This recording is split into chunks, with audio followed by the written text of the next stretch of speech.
To whoever thinks that we humanity are being owned by some individuals, I would remind you one thing.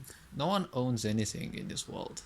We come into this world into a physical body, which we don't even own, by the way, and we make use of that physical body in whatever way our awareness allows. That we don't meet the right people to teach us how to make better use of our body, well, that's part of circumstance. We don't have much of a control over that, but we can have control over how we can improve our own existence, right? That is basically our one and only responsibility. Our life is our making. Let's not forget this. We come into this world as a zero. I've been telling this and I will always remind people. Everything that we get is, well, we can call it more or less an accumulation, a gathering, whatever you want to call it, right? But ever seen people who die? You see that they just don't take anything with them, right? When their spirit, or whatever you want to call it, departs, it doesn't take the physical body with it, right? The physical body doesn't evaporate and join the spirit. No. In the older times, right, the Egyptians would put all sorts of um, luxurious things in the tomb of the departed pharaoh, because they thought they would make use of those in the afterlife. But none of those were ever taken by that spirit in the afterlife. See, you come a zero, you leave a zero. And the point is, everything that you gather in this physical life, you simply let it go, because, well, one day you will no longer be able to respond all your emails or all your phone calls, and, well, you will leave some pain in the souls of some people, some happiness in the souls of other people, depending on success and other criteria. But the point is, you won't be taking anything. You don't own anything. Everything is a resource. And, well, a resource is basically a tool. We're all gonna make use of those in the end. And ultimately, let's not forget that the rule of physicality says you're always gonna use more than you can give back. This is how life goes, and there's nothing bad about it. Well, when it's way too egotistical, yes, that can be a problem, because you're going to be to the detriment of others. But the point is, we don't take anything with us, and we don't own anything in here. The point is, we don't own anything, we're just playing a game. Some people may be mad enough to simply imagine that they own something, and they have become, in their madness, well too identified with that idea for their own sake, but they're just playing a dumb game.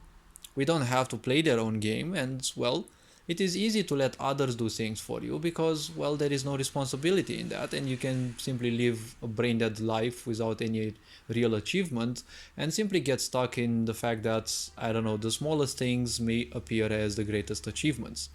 That's how life feels for people who love distracting themselves.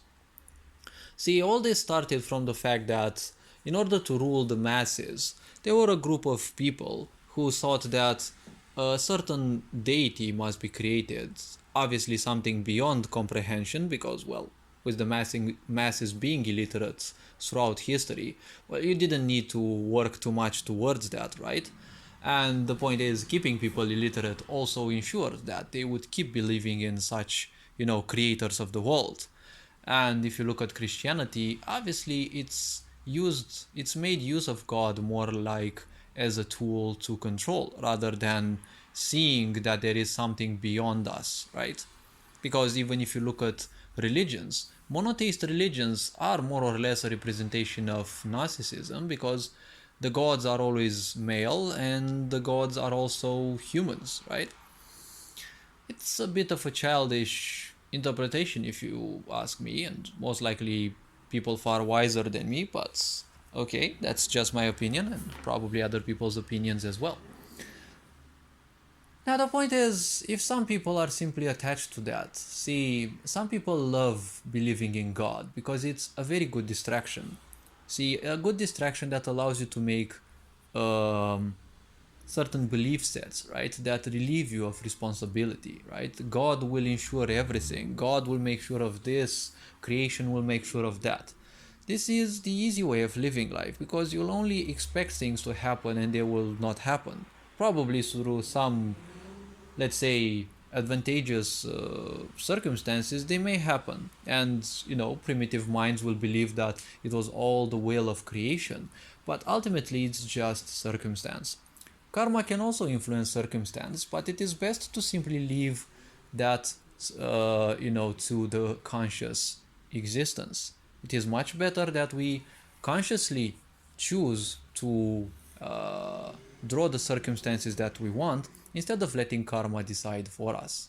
So the point is, with people believing that a creation will take care of you, then appeared the idea of monarchies, right? Monarchies and such forms of government. See, governmental functions exist only for ignorance because they're not called governmental for nothing, right? They shape one's opinion, just like Christianity and, well, religions in general do.